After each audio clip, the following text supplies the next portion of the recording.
राज्यातल्या 40 नगर परिषदा 17 नगरपंचायतींमध्ये 50% आरक्षणाची मर्यादा ओलांडली गेली।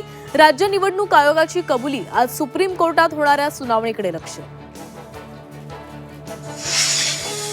ठाकरे बंधूंच्या भेटीतील चर्चेची इनसाइड स्टोरी झी 24 तासवर। मराठी बहुल भागातील प्रभागांसाठी मनसे आग्रही, तर मनसेची ताकद तगडा उमेदवार पाहून जागा सोडण्यावर शिवसेना उद्धव बाळासाहेब ठाकरे पक्ष ठाम। ठाकरेंच्या चर्चेच्या आणखी काही फेऱ्या होणार। कल्याण डोंबिवलीमध्ये ठाकरेंची युती होणार। जागा वाटपाच्या चर्चेनंतर युतीबाबत निर्णय होणार। वरुण सरदेसाई आणि राजू पाटील यांच्यावर चर्चेची जबाबदारी।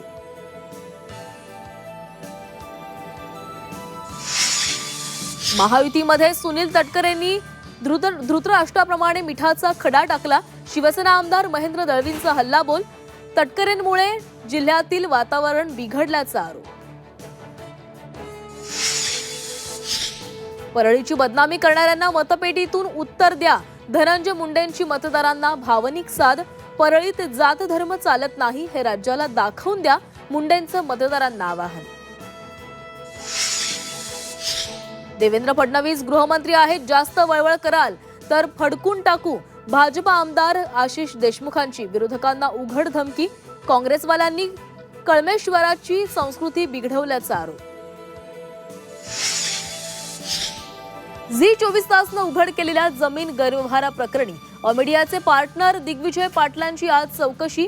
खारगे समितीसमोर हजर राहणार। झी 24 तासनं उघड केलेल्या जमीन गैरव्यवहार प्रकरणी अंजली दमानिया दिल्लीमध्ये दाखल। 21 किलो पुराव्यांची कागदपत्र घेऊन अमित शहांना भेटणार। अजित पवारांच्या राजीनाम्याची मागणी करणार।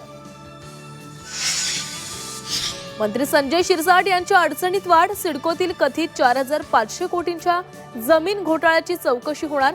सरकारकडून कोकण विभागीय आयुक्तांच्या अध्यक्षतेखाली समिती स्थापन।